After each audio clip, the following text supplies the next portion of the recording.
Y'all, and welcome to the Max Life. So today we're gonna see the time change and clothes change, kind of like magic. No, I'm just playing, y'all. Seriously, I was having camera troubles when I was doing this video, so I have to come back and refilm a little bit. Yeah, you know, fun times, stuff happens.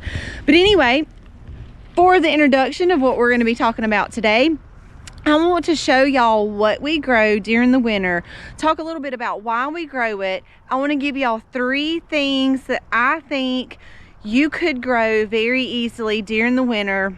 So let's get started. Good morning. I'm over here at 3 of my raised beds. Now, y'all have seen me do some work to these beds. I really tried this summer to build these beds up with some rabbit manure. Y'all know I had some problems as I was bringing my rabbit manure out. The dogs were coming and digging. Again, it's always fun times, but it's all good.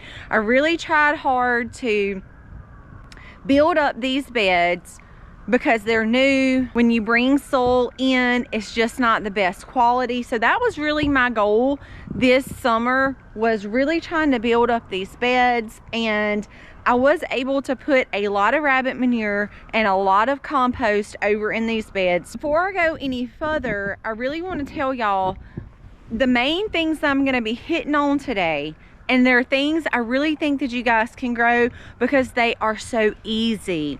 Now, one of the first ones, let's bump back to this bed right here.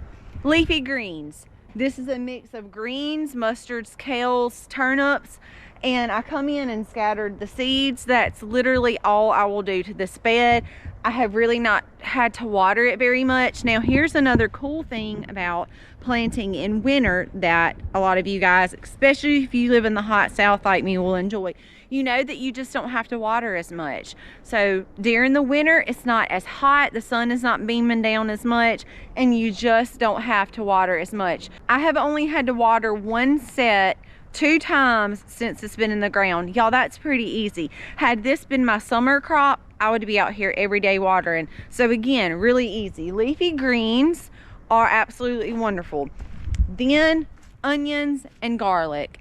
Now, there are so many health benefits to the 3 things that I just said: leafy greens, onion, and garlic. I cook with onion and garlic every single day, so it is very beneficial for me to have onion and garlic planted. Not only just cooking with it, there are so many health benefits to onion and garlic as well. So leafy greens, onion, and garlic, y'all, super easy, and there are so many health benefits to those 3 things that thrive in the winter. So what I have over here are my leafy greens. I also have 2 more rows here of leafy greens. One little row, I actually have onion and garlic planted all over the farm. Now, I also have some carrots planted here. Carrots are a little bit more delicate, but they are pretty easy to grow. Now, my main reason for this section, I'm letting go for their 2 years to get seeds from, because we are all about sustainability here.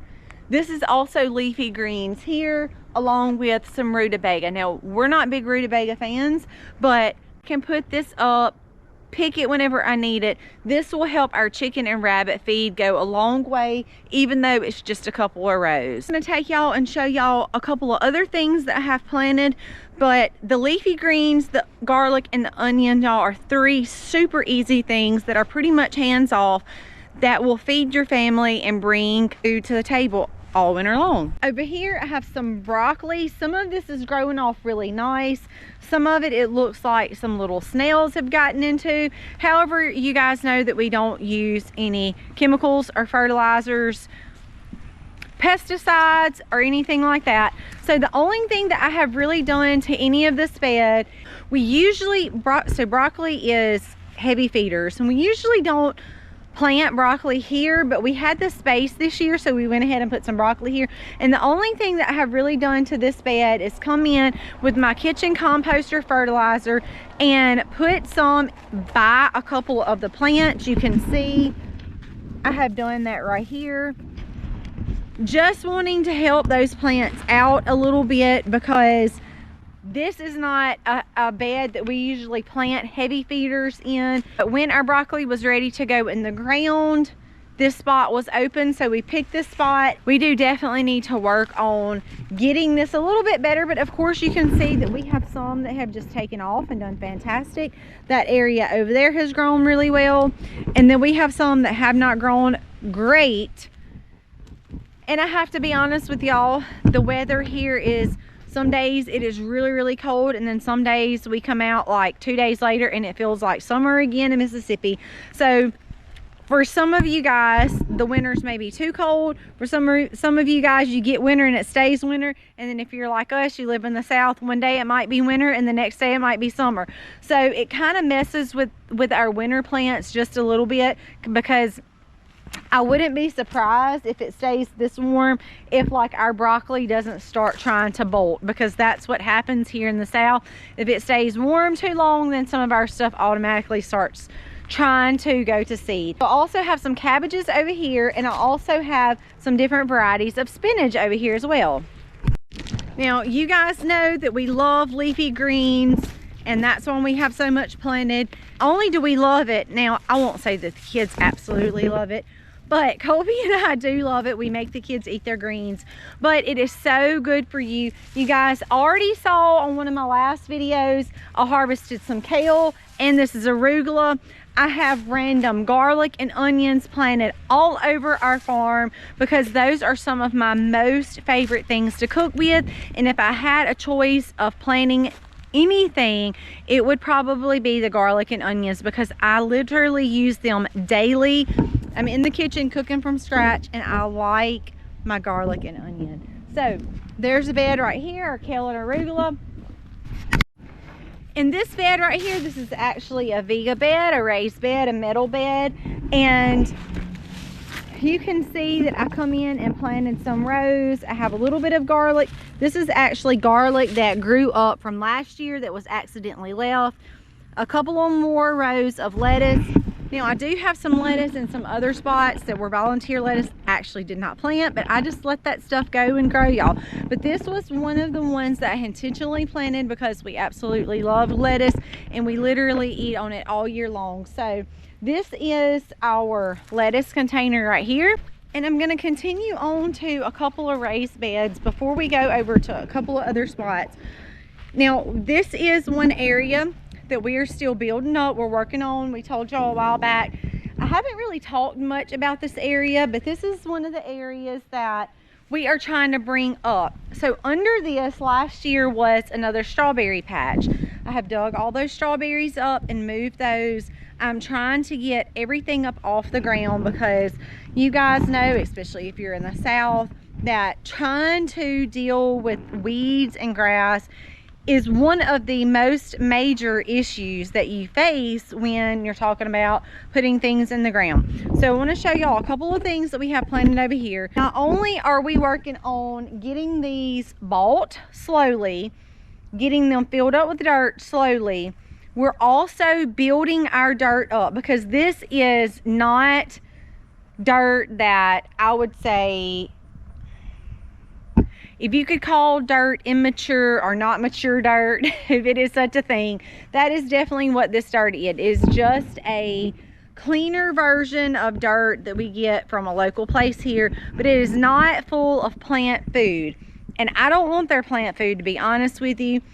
I want to know what is in my dirt. So when we get the dirt and we put it in, then I work diligently trying to put rabbit manure in. All of my kitchen compost scraps that comes right out of my kitchen composter, which again, y'all are gonna see, I've been working in these beds. We are working in this area. Now I will show you our bok choy is looking really nice. Here are a couple other lettuces that we planted over here, and a spinach. This is again some bok choys.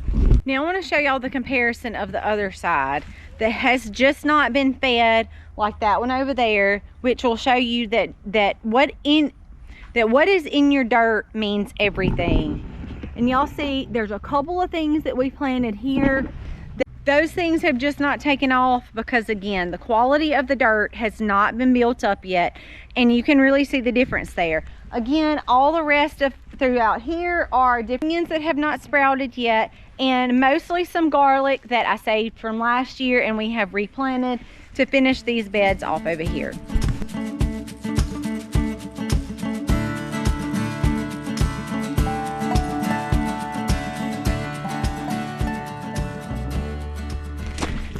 gonna walk y'all over to an area that we've had a little bit of trouble with, and it is not because of growing. We have actually planted in this area for many, many years and have always had such a good harvest off of it. But I want to tell y'all about our little friends. You see behind me had started growing up really nice. Then we had some little friends called deer come in, and they literally wiped out all of our greens in a night. So these were basically eaten completely down to the ground, which is why I have all of the other set over there started. Now there are a couple that are growing back some leaves that I can see. Like here, there are a couple more growing back, but they have all but been eaten all the way down, and it's a pretty big section. If I don't even think y'all could get a full feel of how far that goes back. That we always plant this in greens, mustards, turnips, kales. We always fill this section up, but we've had some little friends come in and really eat those down, and it's very unfortunate, but you know, there's nothing that we can do. And they had also started eating on a couple of my peppers, wiped out our sweet potato leaves just a few months back. So they have been in this area, and there's really, I mean, there's really not much that we can do here. Our garden area right here is so big that we can't really fence all of this off. We have talked about it, but it would cost us thousands of dollars to put in fence that would be high enough to keep the deer out all the way around. We've talked about using electrical, and we may do that next year. That might be something that we look at doing next year, but for right now, we're just gonna let this go. Hey, if we're feeding the deer can also feed us, so it still is kind of a win-win. And I just took my greens and planted them somewhere else. So that was kind of the way to resolve the issue, is take them somewhere else and plant them. So we might get a couple of handfuls off of these out here, as some of them are starting to grow back a little bit. But they pretty much were wiped out to the ground. They were ate down, so it was a little bit of a loss here.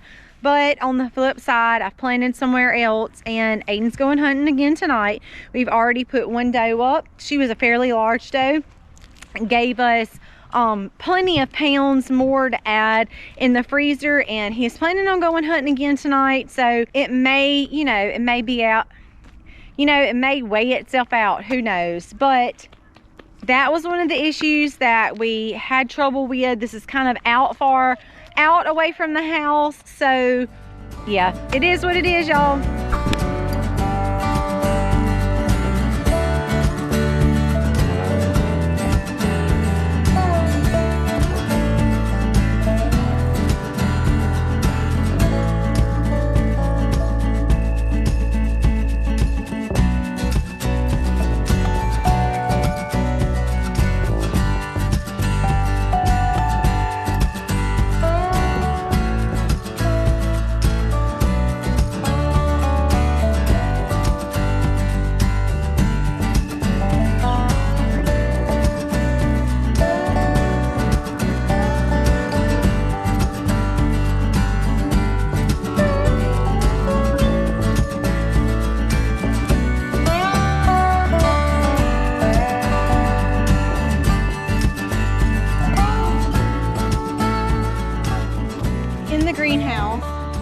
Give y'all a sneak peek.